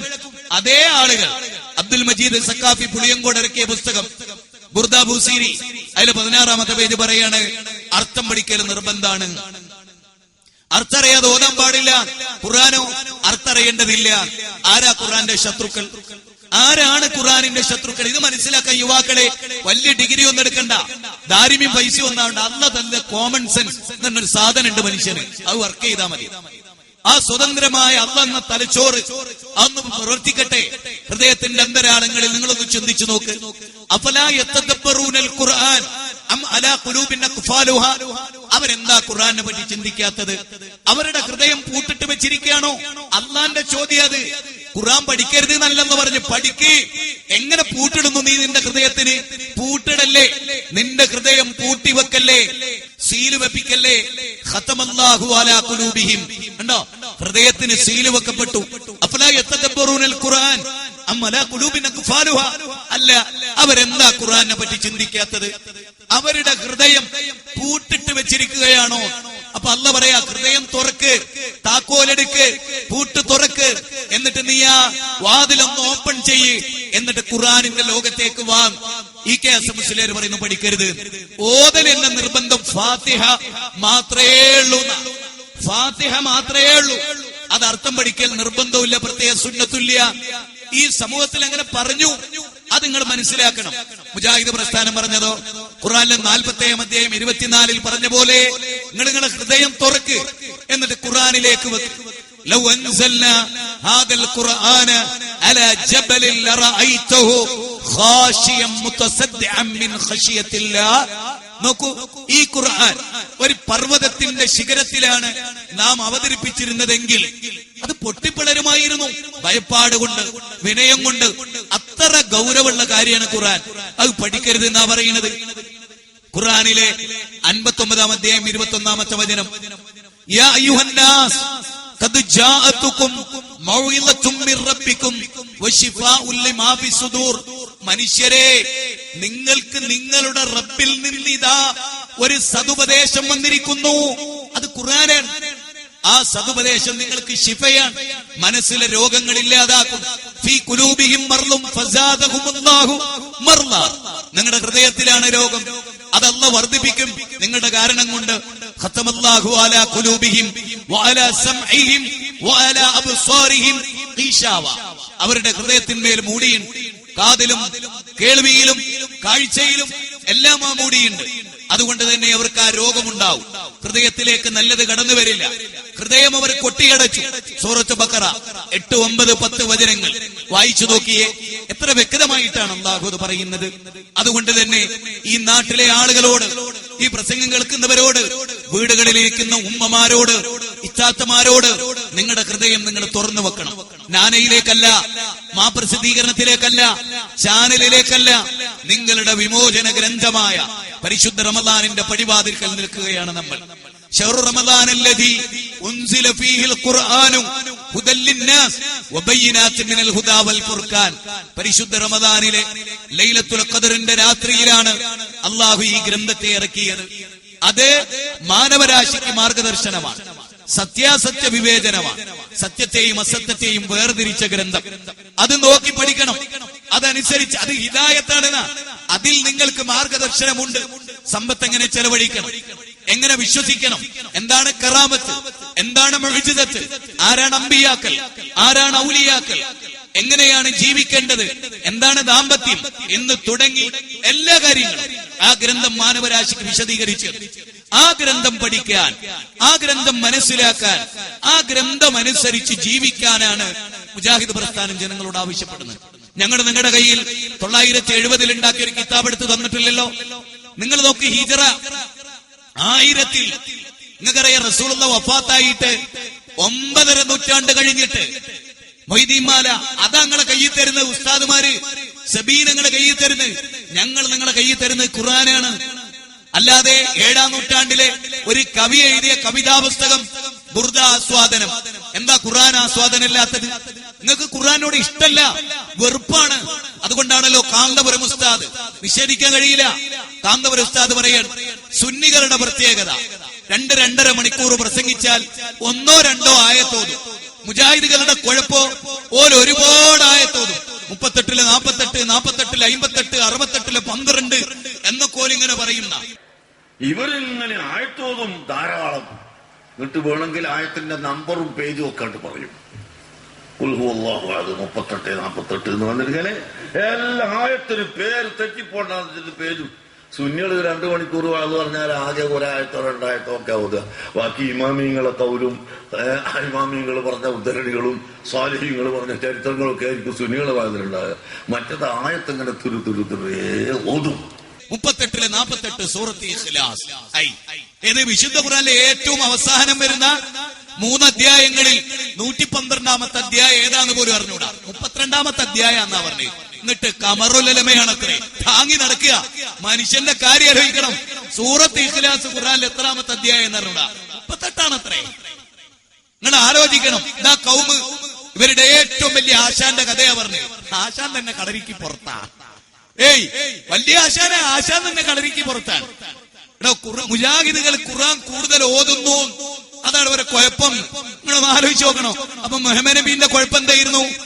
114 അധ്യായവും മദീനയിലും മക്കയിലും ഓതിക്കൊടുത്ത് ജനങ്ങൾക്കിടയിൽ ഉഖാദയിലും ദുൽമജാസിലും മജന്നായിലും. അങ്ങനെയാ. മാത്രമല്ല അന്ന് പറഞ്ഞ എന്തറിയോ, ഈമാൻ വർദ്ധിക്കാൻ ഖുർആൻ ഓതി കൊടുക്കണം എന്നാ അന്ന് പറഞ്ഞു. ഉസ്താദ് പറയുന്നത് വേണ്ട, വല്ല കഥയും ചരിത്രവും പറഞ്ഞാ മദീന. നമ്മള് വല്ല ചരിത്രമൊക്കെ അല്ലേ പറയലേ എന്നാണ് ഉസ്താദിന്റെ ചോദ്യം. ഭയങ്കര നോളജാണ് അല്ലേ? നിങ്ങൾ ആലോചിക്കണം. അള്ളാഹുവിന്റെ ഗ്രന്ഥം സമൂഹത്തെ പഠിപ്പിക്കാൻ കഴിവില്ലാത്തവർ, അത് നമ്മൾ ശരിക്കും പഠിക്കേണ്ടതാണ്. മുജാഹിദ് പ്രസ്ഥാനം പറയുന്നത് എന്താണ്? യഥാർത്ഥത്തിൽ ഇന്നമൽ മുഅ്മിനൂനല്ലദീന ഇദാ ദുക്കിറല്ലാഹ് വജിലത് ഖുലൂബുഹും വഇദാ തുലിയത് അലൈഹിം ആയാതുഹു സാദത്തുഹും ഈമാന. ആയത്തുകൾ ഓതി കേൾപ്പിക്കപ്പെട്ടാൽ ഈമാൻ വർദ്ധിക്കും. കണ്ടോ? കാന്തപുരം ഉസ്താദ് പറയാ ആയത്ത് ഓതലാണ് അത്രേ നമ്മളെ കുഴപ്പം. അല്ലാഹ് പറയാണെന്ത്? ആയത്തുകൾ ഓതി കേൾപ്പിക്കപ്പെട്ടാൽ 1-2 എന്നല്ല, തുരുതുര ഓതാൻ. അല്ലാഹ് പറയാ 8-ാം അധ്യായം 2-ാമത്തെ വചനം. അന്ന് ഉസ്താദിനോട് പറയണ്ടേ, ഉസ്താദ് കണ്ടിട്ടുണ്ടോ എന്ന് എന്നെ സംശയം. ഉസ്താദ് ആ ഗ്രന്ഥം കണ്ടിട്ടുണ്ടോ എന്ന് സംശയിക്കണം. ആ കോളത്തിലെ കാര്യങ്ങളുണ്ട്. ആ ഗ്രന്ഥം പറയാണ് അത് ഓതിക്കൊടുക്കാൻ, വിശുദ്ധ ഖുർആൻ ഓതിക്കൊടുക്കാൻ, വിശുദ്ധ ഖുർആൻ ആവർത്തിച്ചോതാൻ. അല്ലദീന യത്ലൂന കിതാബല്ലാഹ് വഅഖാമുസ്സലാ വഅൻഫിഖൂ മിമ്മാ റസഖ്നാഹും സിർറൻ വഅലാനിയ. 35-ാം അധ്യായം 29-ാമത്തെ വചനം. അല്ലാഹുവിന്റെ ഗ്രന്ഥം ഓതുന്നവർ, നിരന്തരമായി ഖുർആൻ ഓതുന്നവർ, അതാണ് അവരുടെ പ്രത്യേകത. ഖൈറുക്കും മൻ തഅല്ലമൽ ഖുർആന വഅല്ലമഹു. ഉസ്മാൻ ഇബ്നു അഫ്ഫാൻ റളിയല്ലാഹു അൻഹു എന്നിട്ട് അദ്ദേഹം പറയാൻ, റസൂലുള്ളാഹി പറഞ്ഞു, ഖൈറുക്കും മൻ തഅല്ലമൽ ഖുർആന വഅല്ലമഹു. നിങ്ങളിൽ ഏറ്റവും ഉത്തമൻ ഖുർആൻ പഠിക്കുകയും അത് പഠിപ്പിക്കുകയും ചെയ്യുന്നവനാണ്. മുജാഹിദ് പ്രസ്ഥാനം അതാ ശ്രദ്ധിച്ചത്. ഖുർആൻ പഠിക്കുക, അത് ജനങ്ങളെ പഠിപ്പിക്കുക, അതിലുള്ളതെന്തോ അത് പഠിക്കുക. കേരളത്തിലെ എല്ലാവരും അള്ളാന്റെ ഗ്രന്ഥം അർത്ഥസഹിതം ഒന്ന് വായിച്ചാൽ തന്നെ ഒരാൾക്ക് മുജാഹിദ് പ്രസ്ഥാനം പറയുന്നത് തെറ്റാന്ന് മനസ്സിലാക്കാൻ കഴിയില്ല. മറിച്ച് അത് മാത്രമാണ് ശരി എന്ന് ഖുർആൻ ഒരു ആവർത്തി വായിച്ചാൽ, ശിഹാബുദ്ദീൻ ഇമ്പിച്ചിക്കോയ തങ്ങളുടെ സുന്നി പരിഭാഷ വായിച്ചാൽ പോലും സുന്നി ആവൂല, മുജാഹിദാവും. അതാണ് അത്ഭുതം. പക്ഷെ അത് എഴുതിയാലും അത് വായിക്കലില്ല, അതിന് കൃത്യമായി പഠിക്കലില്ല. എന്തോ ചില ഉദ്ദേശങ്ങളിൽ വെച്ച് എഴുതി എന്നതല്ലാതെ അത് ശരിക്കും വായിച്ചാൽ അതിൽ കേരളത്തിലെ സമസ്തയുടെ ഒരാദർശവും അതിലില്ല. ഒരാദർശവും കേരളത്തിലെ സമസ്ത പ്രചരിപ്പിക്കുന്ന ഒരാദർശവും ഞാൻ വളരെ ഗൗരവമായിട്ടാണല്ലോ പറയുന്നത്, അള്ളാന്റെ ഖുർആൻ കൊണ്ട് തെളിയിക്കാൻ കഴിയില്ല. മലിക്കുൽ ജബ്ബാറായ റബ്ബിന്റെ ഗ്രന്ഥത്തിലൂടെ കേരളത്തിലെ ഇരു സമസ്തകളും വെച്ചു പുലർത്തുന്ന വിശ്വാസങ്ങൾ അത് ഖുർആനിലുണ്ട് എന്ന് തെളിയിക്കാൻ കഴിയില്ല. അതാണ്. നേരെ മറിച്ച് ഞങ്ങൾ അവതരിപ്പിക്കുന്ന ഏതേത് കാര്യം ഖുർആനിന്റെ അനവധി വചനങ്ങളുടെ പിൻബലമുള്ളതാണ്. ഏത് കാര്യം നിങ്ങൾ എടുത്തോ, എന്ത് വിഷയം നിങ്ങൾ പഠിപ്പിച്ചോ, ആ വിഷയങ്ങളിലെല്ലാം ഖുർആനിന്റെയും സുന്നത്തിന്റെയും ശക്തമായ പിൻബലമുണ്ട് എന്ന വസ്തുത നിങ്ങൾ അറിയണം. അതുകൊണ്ടാണ് മുജാഹിദ് പ്രസ്ഥാനം ആദ്യമായി ജനങ്ങളോട് നിങ്ങൾ ഖുർആൻ അനുസരിച്ച്, ഇപ്പൊ ഖുർആനിൽ ഒരുപാട് അധ്യായങ്ങളുണ്ട്, ഏതെങ്കിലും ഒരു അധ്യായത്തിൽ നിങ്ങൾ കണ്ടിട്ടുണ്ടോ കറാമത്തുള്ള? ഖുർആനിൽ കറാമത്തിനെ പറ്റി പറയും, മുഅ്ജിസത്തിനെ പറ്റി പറയും. നിഷേധിക്കുന്നില്ലല്ലോ ഇവിടെ ആരും. മുഅ്ജിസത്തുണ്ട്, പക്ഷെ ആ മുഅ്ജിസത്തുള്ളവരോട് തേടാം എന്ന് ഖുർആനിൽ എവിടെ? ഒരു പ്രവാചകൻ ഏതെങ്കിലും ഒരു ജനങ്ങളോട് ഞങ്ങൾക്ക് മുഅ്ജിസത്തുണ്ട്, അതുകൊണ്ട് തന്നെ ഞങ്ങൾ ഇലാഹല്ല, ശ്രദ്ധിക്കണം, പദപ്രയോഗം പ്രത്യേകം ശ്രദ്ധിക്കണം, ഞങ്ങൾ ഇലാഹല്ല എന്ന വിശ്വാസത്തോടെ അള്ളാഹു ഞങ്ങൾക്ക് നൽകിയ മുഅ്ജിസത്തിൽ നിന്ന് ഞങ്ങളുടെ മരണശേഷം നിങ്ങൾക്ക് ചോദിക്കാം എന്നൊരു പ്രവാചകൻ പ്രസംഗിച്ചിട്ടുണ്ടോ? എവിടെ തെളിവ്? ഇല്ല. മുസ്ലിയാക്കന്മാര് പ്രസംഗിക്കുന്നുണ്ട്. അള്ളാഹുവിന്റെ അമ്പിയാക്കളിൽ ഒരാൾ, ഏതെങ്കിലും ഒരു പ്രവാചകൻ ഇങ്ങനെ പറഞ്ഞിട്ടുണ്ടോ? ഔലിയാക്കൾക്ക് കറാമത്തുണ്ട്, ആ കറാമത്തിൽ നിങ്ങൾക്ക് ചോദിക്കാം, പക്ഷെ ഒരു കണ്ടീഷൻ, അവർ ഇലാഹാണെന്ന് വിശ്വസിക്കാതിരുന്നാ മതി. സുന്നികൾ പറയുന്ന അങ്ങനെയാണ്. APK സുന്നികൾ പറയുന്നത് അമ്പിയാക്കളുടെ മുഅ്ജിസത്ത് ചോദിക്കാം, പക്ഷേ അവർ ഇലാഹാണെന്ന് വിശ്വസിക്കാതിരുന്നാ മതി. ഞാൻ ചോദിക്കുന്നു, ഇങ്ങനെ പ്രചരിപ്പിച്ച ഒരു നബിയുടെ പേര് പറയാമോ? ഒരു പ്രവാചകന്റെ പേര് പറയാമോ?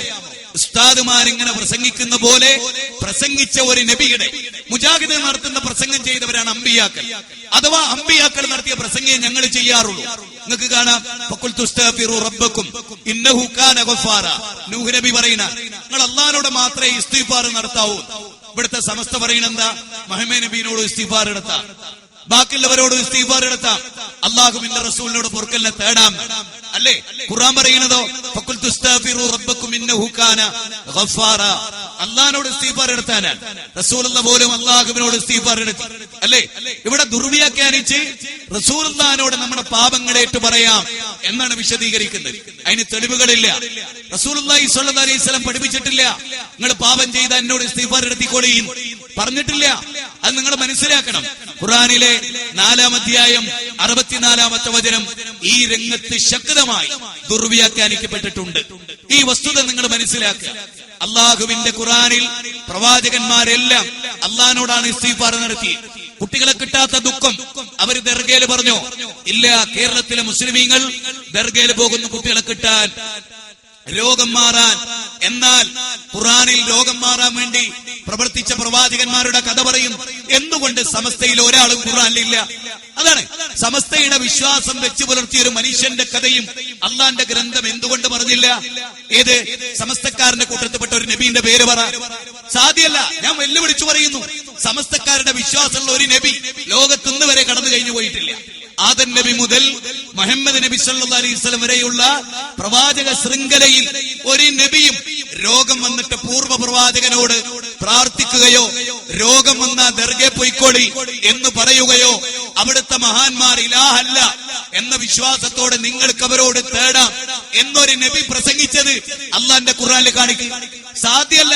ഇലാ യൗമിൽ ഖിയാമ, ഖിയാമത്ത് നാൾ വരെ. അപ്പൊ സമസ്തയുടെ ആദർശം അജയ്യമല്ല, അത് നെഞ്ചിലേറ്റാൻ കൊള്ളുന്നതല്ല. അതുകൊണ്ട് തന്നെ മനസ്സിലാക്കണം എന്ത്? ആ ആദർശം ബലഹീനമാണ്. ഞങ്ങൾ നിങ്ങളുടെ മുമ്പിൽ അവതരിപ്പിക്കുന്നത് നജ്ദിയൻ സിദ്ധാന്തമല്ല, അഥവാ മുഹമ്മദ് ബിൻ അബ്ദുൽ വഹാബിന്റെ അല്ലെ ഷൈഖുൽ ഇസ്ലാം ഇബ്നു തൈമിയയുടെ അല്ലെങ്കിൽ ഏതെങ്കിലും ഒരു പ്രസിദ്ധനായ സലഫി പണ്ഡിതന്റെ കാര്യമല്ല ഞങ്ങൾ നിങ്ങളോട് പറയുന്നത്. ഞങ്ങൾ പറയുന്ന അയ്യൂബ് നബി, ഞങ്ങൾ ഉദാഹരണം പറയുന്നത്, നിങ്ങൾ അതുപോലെ പറ. അയ്യൂബ് നബി രോഗം വന്നു, അദ്ദേഹം എന്തു ചെയ്തു? ദർഗെ പോയോ? ഇല്ലാന്ന് ഞങ്ങൾ പറയുന്നു. മന്ത്രിച്ചൂതി ചരട് കെട്ടിയോ? ഇല്ലാന്ന് ഞങ്ങൾ പറയുന്നു. തങ്ങന്മാരെടുത്ത് പോയോ? ഇല്ലാന്ന് ഞങ്ങൾ പറയുന്നു. ഇത് മൂന്നും സമസ്തയിലുണ്ട്. നിങ്ങൾക്ക് എവിടുന്ന് കിട്ടി? അയ്യൂബ് നബിക്ക് രോഗം വന്നു. അല്ലാഹ് പറയാൻ വഅയ്യൂബ ഇദ് നാദാ റബ്ബഹു അന്നി മസ്സനി യദ്ദുർ വഅൻത അർഹമുർ റഹീമീൻ. കേട്ടോളൂ, ഖുർആനെ പറയും ഇതുപോലെ നിങ്ങൾ ഒരു ഉസ്താദിനെ കൊണ്ട് ആയത്ത് ഓതിപ്പിക്കും. എന്നിട്ട് ഇന്ന് നബി ഇന്ന് ദർഗയില് ഇന്ന് മഹാന്റെ കബറിടത്തിൽ ചെന്ന് അദ്ദേഹം വലിയാണെന്നുള്ള വിശ്വാസത്തിൽ ഇലാഹാണെന്ന് വിശ്വസിക്കാതെ അദ്ദേഹത്തോട് രോഗം മാറാൻ വേർന്നു എന്ന് നിങ്ങൾ പറ, ഞങ്ങൾ സ്വീകരിക്കും. ഞങ്ങൾ പറയുന്നതേ ഖുർആനിലുള്ളൂ, നിങ്ങൾ പറയുന്ന ഖുർആനിലില്ല. അതാണ് ഞങ്ങൾ ഇവിടെ തീർത്തു പറയുന്നത്. ഈ വസ്തുത ഗൗരവമായി ഓർക്കേണ്ടതാണ്, പഠിക്കേണ്ടതാണ്, മനസ്സിലാക്കേണ്ടതാണ്. നിങ്ങൾ നോക്ക്, എന്താണ് വിശുദ്ധ ഖുർആനിലെ 21-ാം അധ്യായം 83-ാമത്തെ വചനം. വഅയ്യൂബ ഇദ് നാദാ റബ്ബഹു അന്നി മസ്സനി യദ്ദുർ വഅൻത അർഹമുർ റഹീമീൻ. പടച്ചവനെ നീ പരമകാരുണ്യകനാണ്. കണ്ടോ, പടച്ചോനെ നീ പരമകാരുണ്യകനാണ്. അല്ലാഹ് ഇന്ന് നബിയുടെ ഹക്ക് ജാഹ് ബർക്കത്ത് കൊണ്ട് എനിക്ക് രോഗം മാറ്റി തരണേന്ന് പറഞ്ഞോ? ഇല്ല മനുഷ്യരെ. സമസ്ത എന്ന് പറയുന്ന കൂടാരം അത് വെറും ഒരു കാന്തപുരത്തിന്റെ മതമാണ്, ഇസ്ലാം അല്ലാതെ എന്ന് നിങ്ങൾ തീർത്തു മനസ്സിലാക്കണം. അല്ലെങ്കിൽ നിങ്ങൾ ഖുർആൻ ഉദ്ധരിക്കും. 114 അധ്യായങ്ങളിൽ എവിടെയെങ്കിലും മാതൃകകളാകാൻ അല്ലാഹ് തെരഞ്ഞെടുത്ത ഏതെങ്കിലും ഒരു പ്രവാചകൻ ഒരു ദർഗയിലേക്ക് ജനങ്ങളെ നയിച്ചതായി, അങ്ങനെ ഒരു സിയാറത്ത് ടൂർ സംഘടിപ്പിച്ചതായി, എന്നിട്ട് അവിടെ മൺമറഞ്ഞ മഹാന്മാരോട് ഈ പ്രവാചകന്മാർ നിങ്ങൾ തേടിക്കോളൂ, പക്ഷെ കണ്ടീഷനുണ്ട്, അവരിലാണെന്ന് വിശ്വസിക്കാതിരുന്നാ മതി എന്ന് പറഞ്ഞിട്ട് ദൈവത്തെടുത്തിയ ഒരു നബിയുടെ വാചകം ഹദീസുകളിൽ നിങ്ങൾ ഉദ്ധരിക്ക്. കാണാൻ സാധ്യമല്ല. അതാണ്, ഇത് വ്യക്തമായ ശബ്ദമാണ്, ആധികാരികമായ ശബ്ദമാണ്. അജയ്യമായ ഒരു ആദർശം നെഞ്ചിലേറ്റാൻ തന്റെ ഇടമുള്ളവരുടെ മുമ്പിലെ വാഗ്വിചാരങ്ങളാണ്. അതുകൊണ്ട് ആലോചിക്കണം, ചിന്തിക്കണം, നഷ്ടബോധം തോന്നരുത്. പരലോകത്ത് വരുമ്പോ കൈകടിക്കരുത്. പരലോകത്ത് വരുമ്പോ അവിടെ ചിന്തിക്കാൻ അവിടെ പിന്നെ സമയമില്ല. അത് ഓർക്കണം. അവിടെ നിന്ന് തിരിച്ചു വരാൻ ഒരു നായിക നിങ്ങളെ പിന്തിച്ചിട്ടില്ല, പിന്നെ വരാൻ കഴിയില്ല, മടങ്ങിപ്പോരാൻ കഴിയില്ല. അവിടെ നരകമല്ലാതെ മറ്റൊന്ന് ലഭിക്കാനുമില്ല എന്ന വസ്തുത മനസ്സിലാക്കണം. അല്ലേ? അപ്പൊ ഖുർആനിൽ ഒരു നബിക്ക് രോഗം വന്നു, അവരെന്ത് ചെയ്തു? അല്ലാഹ് പറഞ്ഞു ഞങ്ങൾ അത് സ്വീകരിച്ചു. എന്നിട്ട് ഞങ്ങളെ പറ്റി പറയാം ഞങ്ങൾ പുത്തമ്പാദികളാൽ. തിരക്കടില്ല. ഏത്? അല്ലാഹു പ്രവാചകന്മാരിലൂടെ പഠിപ്പിച്ചാണ് ദീൻ, അത് നിങ്ങൾ സ്വീകരിച്ചോളൂ എന്ന് അല്ലാഹ് പറഞ്ഞു. 21-ാം അധ്യായം 73-ൽ വജഅൽനാഹും അയിമ്മത്തൻ യഹ്ദൂന ബിഅംരിനാ വഔഹൈനാ ഇലൈഹിം ഫീലൽ ഖൈറാത്ത്. അമ്പിയാക്കൾ ഞാൻ തിരഞ്ഞെടുത്തവരാ, അവരെ വഴി സ്വീകരിച്ചോളൂ നിങ്ങൾ എന്ന് അല്ലാഹ് നമ്മളോട് പറയാ. എന്നിട്ട് നബിമാര് പഠിപ്പിക്കാത്ത പാത സ്വീകരിക്കുക. നിങ്ങൾ ചോദിച്ചു നോക്കൂ, ഉസ്താദ് ദർഗയിലേക്ക് കൊണ്ടുപോ, ഉസ്താദെ ഇങ്ങനെ ഒരു നബി, നിങ്ങൾ ഞങ്ങളുടെ നേതാവാണ്, സ്വർഗത്തിലേക്കാണ് നിങ്ങൾ ഞങ്ങളെ കൊണ്ടുപോകുന്നതല്ലേ? ഒരു നബി ഇതുപോലെ ദർഗയിലേക്ക് ജനങ്ങളെ ആട്ടിത്തെളിച്ചു കൊണ്ടുപോയതിന് ഒരു കഥ ഖുർആൻ ഉദ്ധരിക്കാൻ ഇല്ല. ഇത് ഇവർക്ക് ബിസിനസ്സാ, അമ്പിയാക്കൾക്ക് ബിസിനസ് ആ നിലക്ക് ഉണ്ടായിരുന്നില്ല. മതം വിറ്റ് കായുണ്ടാക്കുന്ന ഏർപ്പാട് അമ്പിയാക്കൾക്ക് ഉണ്ടായിരുന്നില്ല. അതുകൊണ്ട് തന്നെ അമ്പിയാക്കൾ അത് വിറ്റിട്ട് കാശാക്കുന്ന ഒരു ഏർപ്പാടാക്കിയില്ല. മറിച്ച് അമ്പിയാക്കൾ എല്ലാ വിഷമങ്ങളും പ്രയാസങ്ങളും സങ്കടങ്ങളും അള്ളാഹുവിന്റെ മുമ്പിൽ വെച്ചു. അല്ലേ? അങ്ങനെ ആയിരുന്നില്ലേ? നിങ്ങൾ നോക്കി, ഏതെങ്കിലും ഒരു കറാമത്ത് ആരെങ്കിലും വിറ്റിട്ടുണ്ടോ? ഉണ്ടോ? മറിയം ബീവിക്ക് കറാമത്ത് ഉണ്ടായില്ലേ? സക്കരിയ നബി അത് വിറ്റ് കായുണ്ടാക്കിയോ? ഇല്ലല്ലോ. സക്കരിയ നബി അള്ളാഹിനോടാ തേടി. ഹുനാലിക ദഅ സക്കരിയ റബ്ബഹു, റബ്ബിനോട് തേടി. മറിയം ബീവിയുടെ കറാമത്ത് കണ്ടപ്പോ മറിയം ബീവിയോട് തേടിയല്ല. നമ്മുടെ നാട്ടിലൊരാൾക്ക് കറാമത്ത് ഉണ്ടായാലോ ആ കറാമത്തിന്റെ പിന്നാലെ ആളുകൾ, അതിന്റെ പിന്നാലെയാണ് ഓരോ കള്ളക്കഥകൾ പറയും. ഓരോ കള്ളക്കഥകൾ അതിങ്ങനെ പറയണ്ടേ? നിങ്ങൾ നോക്ക്, CM വലിയുള്ളാനെ പറ്റി സ്വപ്ന മുസ്ലിയാർ എന്നൊരു മുസ്ലിയാരുണ്ട്, ഒരു ഹുസൈനിയ സ്വപ്ന മുസ്ലിയാർ എന്ന അമരനാമത്തിലാണ് അയാൾ അറിയപ്പെടുക. അയാൾ പറയാണ്, CM വലിയുള്ള മരിച്ചപ്പോ അവിടെ മർക്കസു സഖാഫത്ത് സുന്നിയുടെ മുമ്പിൽ 5 മിനിറ്റ് മുമ്പ് ഒരു വണ്ടി അങ്ങോട്ട് ഓഫായി. മടവൂരിന്റെ ജനാസ കൊണ്ടുപോകുമ്പോൾ ആംബുലൻസ് ഇല്ല, കിട്ടാനില്ല. ഉസ്താദൊക്കെ ബന്ധപ്പെട്ട് മറ്റൊരു വണ്ടി തയ്യാറാക്കി വൃത്തിയാക്കി അതിന്റെ പിന്നിൽ വെച്ച് വണ്ടി കൊണ്ടുപോയി മർക്കസിന്റെ ആ കവാടത്തിന്റെ അടുത്തെത്തുമ്പോൾ തനിയെ വണ്ടി നിന്നുപോയി. മടവൂര് നിന്നു. 5 മിനിറ്റിന് ശേഷമേ വണ്ടി ചാട്ടായുള്ളൂ. ചാട്ടാക്കി വണ്ടിയുമായി മടവൂരിലേക്ക് നീങ്ങി. ആ മടവൂര് ഇന്നും എന്നും എപ്പോഴും എല്ലാ ടൈമിലും ഉസ്താദിനെ നിയന്ത്രിച്ചു കൊണ്ടിരിക്കുന്നു. മൂപ്പരെ വണ്ടി അങ്ങോട്ട് ഓഫായി. എന്തിനാ ഓഫായത്? അവിടെ മർക്കസ് സക്കാഫത്ത് സുന്നിന്റെ മുമ്പിൽ കബറടക്കണം എന്നായിരുന്നു അത്രേ ആഗ്രഹം. ഉടനെ ഓർത്തു കാന്തപുരത്തിനേന്നാ. ആ ജനാസ സുബ്ഹിയുടെ ശേഷമാണ് ആ വീട്ടിൽ നിന്ന് കൊണ്ടുപോകുന്നത് മടവൂരിലേക്ക്. മർക്കസിന്റെ മുമ്പിൽ മറവ് ചെയ്യാൻ താല്പര്യമുണ്ട്. A P ഉസ്താദിനുണ്ട്. മടവൂരിന് താല്പര്യമില്ലാത്തത് കൊണ്ടല്ല, പക്ഷേ അതിന്റെ മുമ്പിൽ മടവൂര് വന്ന് കിടന്നാൽ അവിടെ കിടക്കേണ്ടവന് സ്ഥാനം ഇല്ലാതെയായി പോകും. അതുകൊണ്ട് മാത്രമാണ് മടവൂര് അവിടെ കിടക്കാതെ പോയത്. അവിടെ ഒരാളെ കിടക്കാൻ അള്ളാഹു തീരുമാനിച്ചിട്ടുണ്ട്. അള്ളാഹു ഉസ്താദിന് ആഫിയത്തുള്ള ദീർഘായുസ് നൽകുമാറാകട്ടെ. അവിടെ അടങ്ങേണ്ട ഒരാളുണ്ട്. മൂപ്പരെ ഓർത്തു. അതുകൊണ്ട് അത് അയാൾക്കൊരു ബുദ്ധിമുട്ടാകണ്ട എന്നങ്ങോട്ട് കരുതി. അതുകൊണ്ട് അങ്ങ് മടവൂരേക്ക് കൊണ്ടുപോയി. ഇതാര് പറഞ്ഞു? ഏത് 5 മിനിറ്റ് മരിച്ചിട്ടൊരാള്, ഒരു വലിയ അയാൾ മരിച്ചു. അയാൾ എങ്ങനെ കൊണ്ടുപോകുക? വണ്ടി അവിടെ 5 മിനിറ്റ് നിന്നു അല്ലേ? എന്നിട്ട് അയാള് പറയാ ഏത് ഇവിടെ വേറൊരാൾ അടങ്ങാനുള്ളതുകൊണ്ടാണ്. അള്ളാന്റെ റസൂല് പോലും ഞാൻ എവിടെ അടങ്ങണ്ടെന്ന് പറഞ്ഞിട്ടുണ്ടോ? സ്വഹാബത്ത് തർക്കിക്കുക ചെയ്തത്. അബൂബക്കർ സിദ്ദീഖ് റളിയല്ലാഹു പറഞ്ഞു, അമ്പിയാക്കൾ എവിടെയാണോ മരിച്ചത് അവിടെ കബറടക്കുക എന്നുള്ള ഇസ്ലാമിന്റെ നിയമം. റസൂലുള്ള പറഞ്ഞില്ല.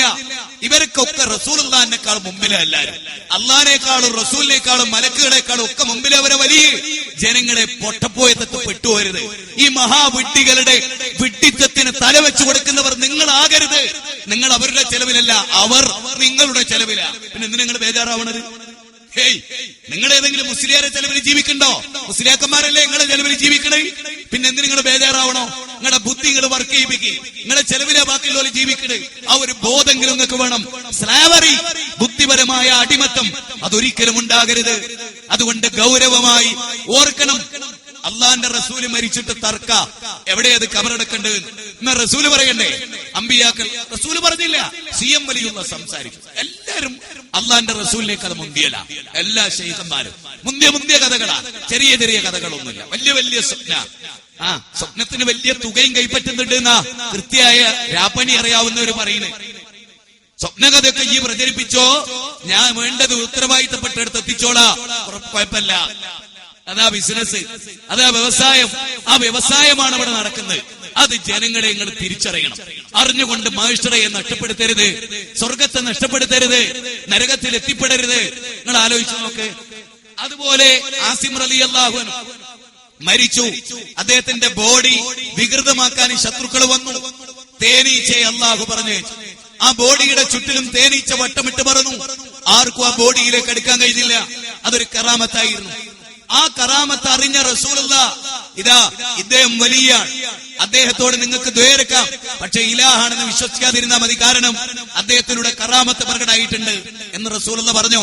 ഇല്ല. സഹാബത്ത് ആസിം റളിയല്ലാഹുവിനോട് വിളിച്ചു തേടിയോ? ഇല്ല. അതുകൊണ്ട് തന്നെ സമസ്തയുടെ ആദർശം ഏറ്റവും നൂതനമാണ്. ഇസ്ലാം അല്ല 1400 വർഷം പഴക്കമുള്ള ഒരു ആദർശമല്ല. ദുർവ്യാഖ്യാനങ്ങളാണ്, മുഴുവൻ ദുർവ്യാഖ്യാനങ്ങളാണ്, കോട്ടിമാട്ടലുകളാണ്. നേർക്ക് നേരെ ഖുർആനിൽ നിന്ന് ഇന്ന് നബി ഇന്ന ദർഗയിൽ പോയി അവിടെ ആരാധനകൾ നടത്തി എന്ന് പറയാൻ സാധിക്കില്ല. ഈ വസ്തുത നമ്മൾ ഗൗരവമായി മനസ്സിലാക്കണം.